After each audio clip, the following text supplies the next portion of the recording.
ना जी। हम उनके पास भी गए थे एप्लीकेशन लेके, उन्होंने कहा जाओ तुम लोग मुस्लिम हो, उनको जिताती हो, सपा को वोट देती हो, जो कि हम लोग भाजपा को वोट देते हैं। उन्होंने कहा आप एप्लीकेशन लेके जाइए, आपकी कोई सुनवाई नहीं होती यहाँ पर। निकलवा दो नहीं, आके थाना फूंक देंगे। हाजी मुश्ताक सोलंकी जी कहते थे कि निकलवा दो नहीं, तुम्हारे के थाना फूंक देंगे। ये दिखावे का काम था। आज हम लोग को सब पता चल रहा है ये लोग क्या क्या करते हैं। हम लोग के साथ जब से लगा था, इनके बाप भी इसी प्लाट के पीछे पड़े थे। तो जब बाप ने किया तो बेटा तो जाहिर सी बात है करेगा ना। ये प्लाट इनको चाहिए किसी बयान में, क्योंकि सीरियल से इनका मकान बन जाएगा। माफिया तारिक लारी ने हमारा अलॉटमेंट लेटर इशू नहीं होने दिया।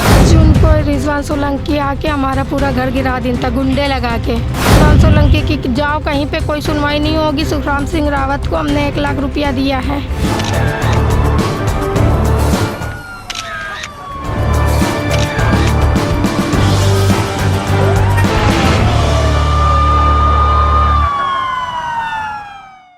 नमस्कार दोस्तों, मैं कमलेश फाइटर हाजिर हूँ लेकर के आज फिर से चर्चित विधायक इरफान सोलंकी और उसके भूमाफिया भाई रिजवान सोलंकी के द्वारा किए गए अत्याचार और उत्पीड़न की खबर अपने जन एक्सप्रेस की क्राइम एक्सप्रेस में। उत्तर प्रदेश के योगी आदित्यनाथ जी इस बेवा की चीख और पुकार और रोना सुनिए आप। उत्तर प्रदेश विधानसभा के अध्यक्ष सतीश महाना जी, आप भी सुने इस बेवा की चीख और पुकार। पुलिस कमिश्नर बीपी जोगदंड जी, संयुक्त पुलिस कमिश्नर आनंद प्रकाश तिवारी जी, आप ही के कानपुर कमशेट पुलिस की सरहद में विधायक और उसका भाई लगातार सरासर लोगों के साथ अन्याय कर रहे हैं, उनके घरों पर कब्जा कर रहे हैं, उन्हें मार पीट रहे हैं, फिर भी आपकी पुलिस कुछ नहीं कर पा रही, आप भी कुछ नहीं कर पा रहे। लेकिन आप भी सुन लीजिए इनकी चीख और पुकार।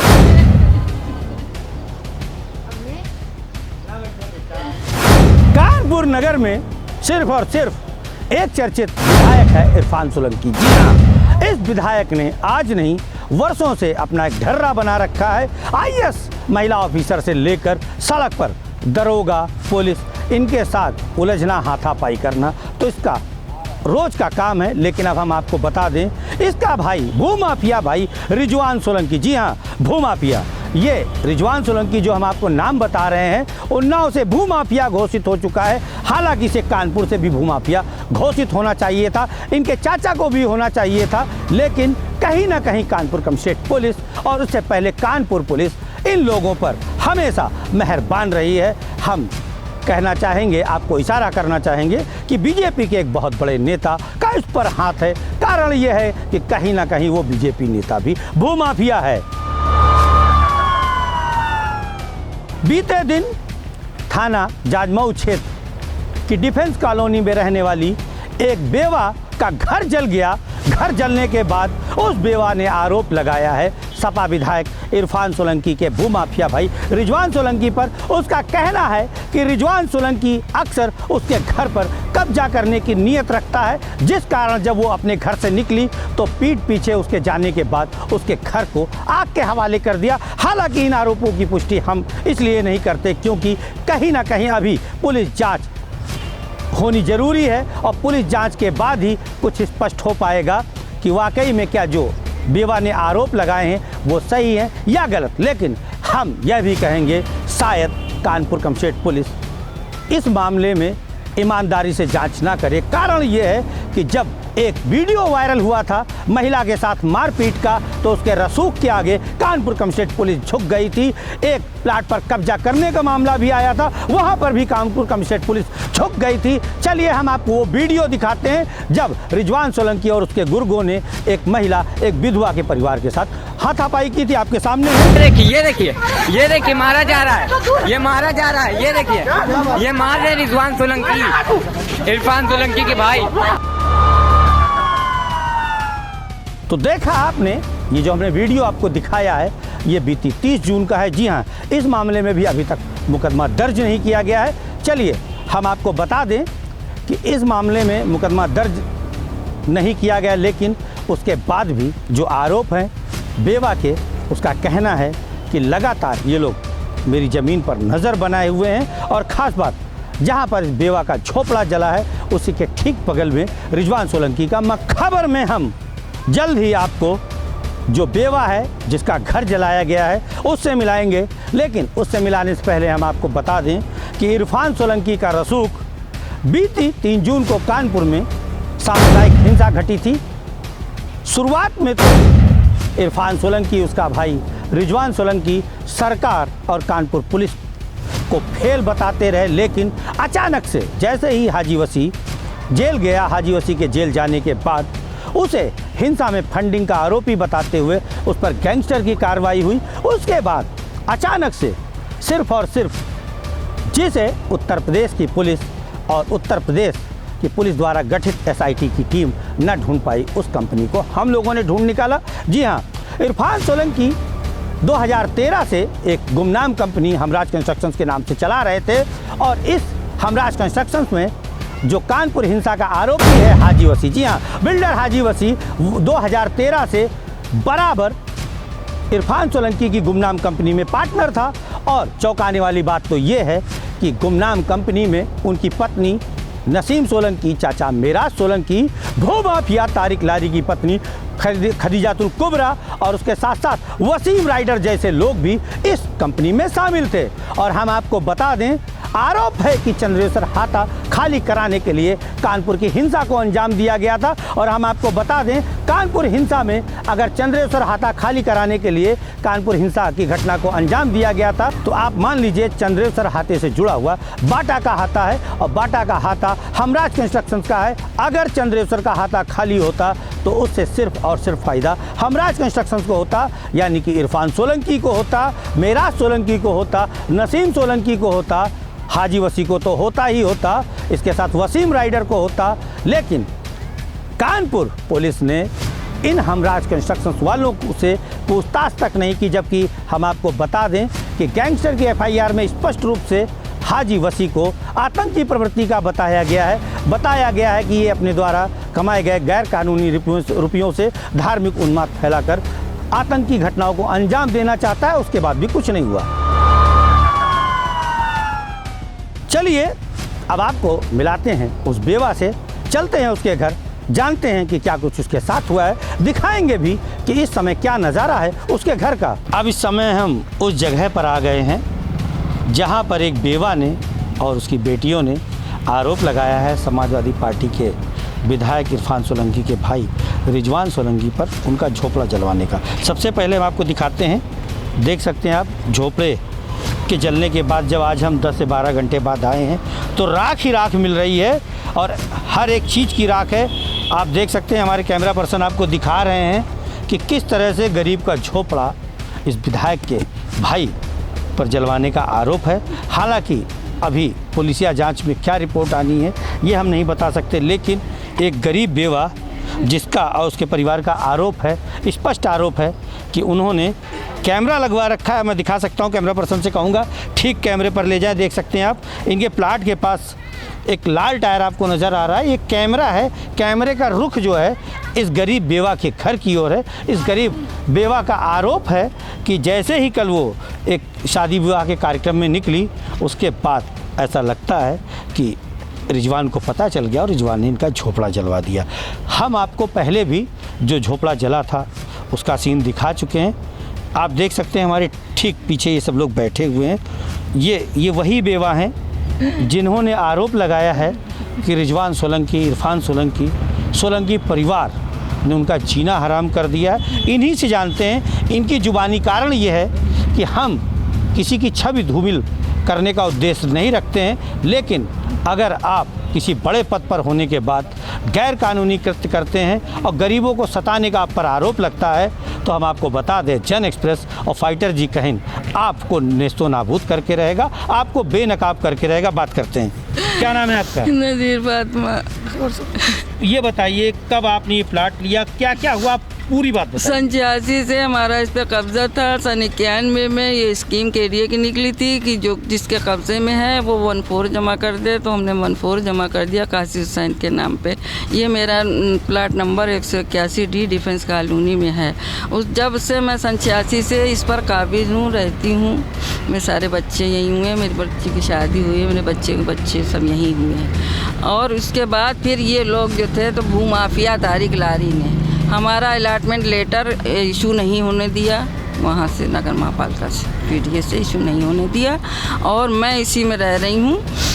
उसके बाद जो है तो उन्होंने मारिया लीजा एक लेडी दिखा के, उसके नाम एक 357 प्लाट था, उन्होंने ये एप्लीकेशन लगाई कि मेरे कब्ज़े में 181 DS 357 पे हम कब्ज़ा नहीं ले पा रहे हैं, लिहाजा इसका ट्रांसफ़र 181 पे कर दिया जाए, जबकि इनका ऑलरेडी पैसा 357 पे जमा था। फिर उन्होंने ये मेरे मतलब KDA की 60 गार्ड से इन्होंने जो है तो ये 181D डिफेंस कॉलोनी सरकार किसकी थी उस समय? सपा सरकार आगे बताइए। करवा लिया। उसके बाद जो है तो हमारा प्लाट अनथराइज तरीके से, कोई KDA का वो नहीं था, ज़बरदस्ती मेरे प्लाट पे बुलडोजर अनथराइज 60 गार्ड से गिरवा दिया। स्टे के बाद ये स्टे सरकार के किसकी बाद। थी जब आपके प्लाट पे बुलडोजर चला? सपा फिर क्या हुआ? फिर उन्होंने प्लाट गिरवा दिया मेरा, हम लोग तब भी यहाँ से नहीं हटे और हमारी कोई सुनवाई नहीं हुई। फिर हमने मतलब मजबूरन KDA पे हमने मुकदमा कर दिया और स्टे हाई कोर्ट का था, उसके बावजूद हमारा गिरा दिया गया था। फिर हमने जो रोकेंगे हम एक बार, हमने इसलिए रोका है इन्हें बीच में।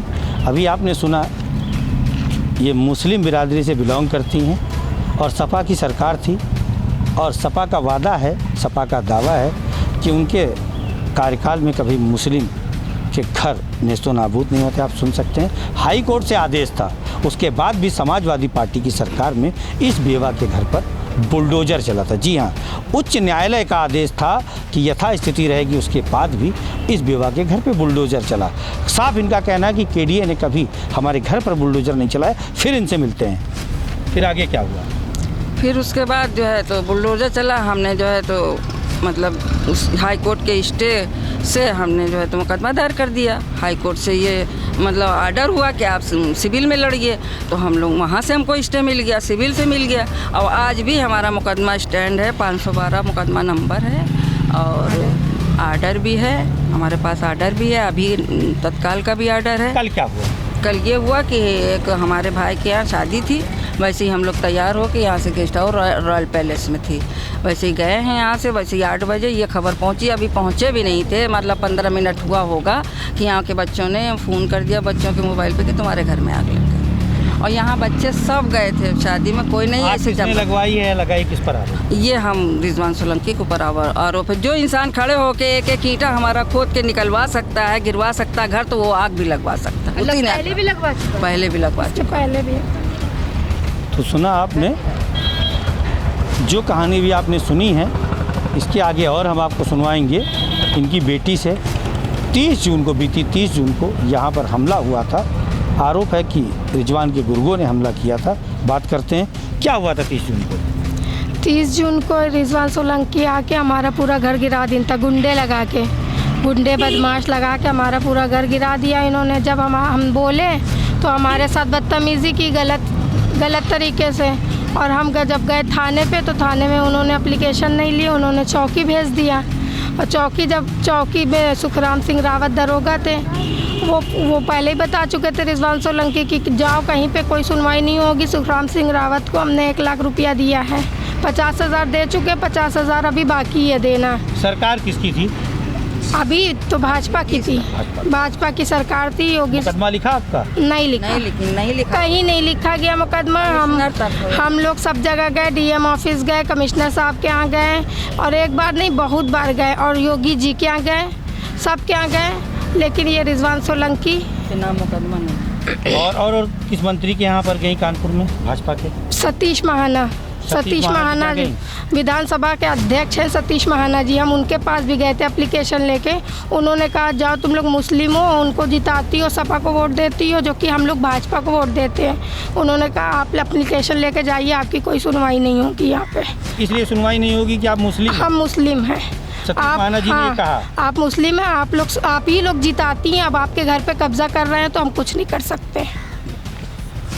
तो सुना आपने, हालांकि ये एक पक्षीय आरोप है, लेकिन आरोप विधानसभा के अध्यक्ष सतीश महाना पर है कि ये जब न्याय मांगने गई तो इनकी एप्लीकेशन तक नहीं ली गई, और ये कहा गया कि आप लोग सपा को वोट देकर के जिताती हैं तो आप यहाँ से जाइए। फिलहाल चलते हैं और जुड़ते हैं इनकी एक और बेटी के साथ। क्या नाम है आपका? बेबी नाज। बेबी नाज जी, ये बताइए क्या कुछ हुआ है अभी तक आपके परिवार के साथ और आपको? सबसे पहले तो मेरे भाई माजिद थे, उनके पीछे ये लोग पड़े थे, कभी जेल भिजवा रहे थे, कभी बाहर निकलवा रहे। खुद भी उनके बाप ये करते थे। हाजी मुश्ताक सोलंकी पहले ये लोग बंद करवाते हैं, फिर कहते हैं कि अरे भाई छोड़ दो, मेरे घर का बच्चा मेरा भाई है। राजनीति लोग करते चले, पहले हम लोग समझ नहीं पाते थे, अब सब कुछ समझ में आ रहा है। दूसरा भाई बोला, उसको कोल्ड ड्रिंक में जहर दिया, ये रिजवान ने, बहुत पहले।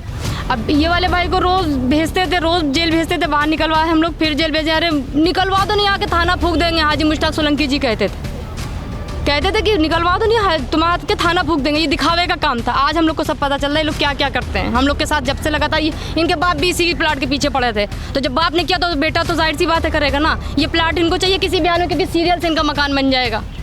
मेन चीज़ इनका सीरियल, ये कॉर्नर का मकान है, ये 4 मकान के लगातार है, ये इन लोग को लेना चाहते हैं। मेरे भाई को लगातार बंद करवाते थे, कभी स्मैक में तोमर दरोगा से, कभी औरत की छीन रहा है तो सिद्दीकी दरोगा से। हम लोग के सामने लेके जा रहे हैं। हमने कहा कि चलो, जिस औरत की इन्होंने चैन छीनी, अगर ये भाग भी जाएंगे तो हम इनको खुद पकड़वा देंगे, क्योंकि हम भी एक औरत हैं।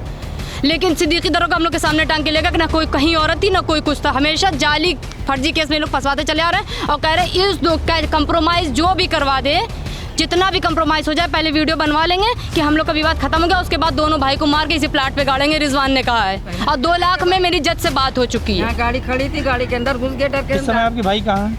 हम हटवा देते हैं यहाँ से बार बार। कहाँ देखिए, ये बताइए, इतनी दिन से लगातार ये लोग मकान गिरवा रहे हैं, पैसे कहाँ से आएंगे? 2 बड़े भाई खत्म हो चुके हैं, डैडी खत्म हो चुके हैं, छोटे भाई कमा नहीं सकते खुलेआम।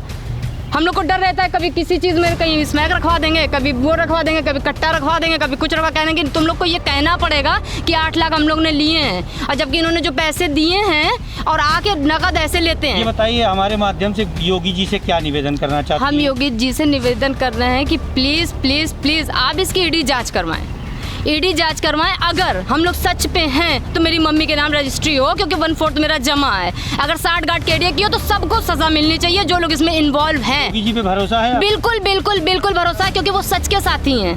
वो सच के साथी, अगर हम सच होंगे तो हमें वो इंसाफ ज़रूर हमको देंगे और मिलेगा इंशाल्लाह। तो आपने सुना क्या कुछ कहा है बेवा ने, क्या कुछ कहा है उसकी 2 बेटियों ने। फिर से हम एक खास बात आपको सुना रहे हैं, सामने स्क्रीन पर देखिए सतीश महाना जी के लिए जो उन्होंने कहा है। दोबारा हम आपको सुनाते हैं। किस मंत्री के यहाँ पर गई कानपुर में भाजपा के? सतीश महाना जी विधानसभा के अध्यक्ष हैं। सतीश महाना जी, हम उनके पास भी गए थे एप्लीकेशन लेके। उन्होंने कहा जाओ तुम लोग मुस्लिम हो, उनको जिताती हो, सपा को वोट देती हो, जो कि हम लोग भाजपा को वोट देते हैं। उन्होंने कहा आप एप्लीकेशन लेके जाइए, आपकी कोई सुनवाई नहीं होगी यहाँ पे। इसलिए सुनवाई नहीं होगी कि आप मुस्लिम? हम मुस्लिम हैं। सतीश महाना जी ने कहा आप मुस्लिम हैं, आप ही लोग जिताती हैं, अब आपके घर पे कब्जा कर रहे हैं तो हम कुछ नहीं कर सकते। जो हमने आपको सुनाया, इस बात को सुनाकर हम माननीय विधानसभा अध्यक्ष सतीश महाना जी की गरिमा को नहीं गिराने का उद्देश्य रखते हैं, ना ही तार करना चाहते। लेकिन अगर कुछ कहा गया है, हालांकि एक तरफा बात है, लेकिन एक पीड़ित महिला ने कहा है, एक पीड़ित परिवार ने कहा है, तो दिखाना हमारी ज़रूरत था। लेकिन क्या कुछ उस बेवा ने कहा है कि उस पर किसे भरोसा है, फिर से सुने, आपके सामने है। क्या कहना चाहती हैं? योगी जी हमारे भाई हैं, हमारे अदित हैं, ये मेरी फरियाद सुनते हैं और हमको उम्मीद है कि ये हमारा साथ देंगे। हमको इनके ऊपर पूरा भरोसा है, क्योंकि ये सच के साथी हैं। हम ये चाहते हैं कि हमारा पहले से पैसा सन 91 में जमा है तो हमारी रजिस्ट्री मेरे नाम कर दी जाए, हम ये चाहते हैं। और क्या चाहते हैं? ये जिसे हम निवेदन करते हैं कि हमारे हमें सहयोग दें और इन लोगों को सजा दें। तो सुना आपने, बेवा ने क्या कुछ कहा है कि उसे योगी आदित्यनाथ पर भरोसा है, उनकी 0 टॉलरेंस नीति है, उस पर भरोसा है। अब देखना यह है कि क्या वाकई में इस रसूखदार विधायक के भाई, भूमाफिया भाई रिजवान सोलंकी के खिलाफ प्रथम सूचना रिपोर्ट दर्ज होती है अथवा नहीं, कि जैसे बीती 30 जून को इस परिवार के साथ एक बड़ी हृदय विदारक घटना घटी थी, उसमें भी मुकदमा नहीं दर्ज किया गया। क्या अब मुकदमा दर्ज करके जांच होती है अथवा नहीं? फिलहाल लेते हैं विदा।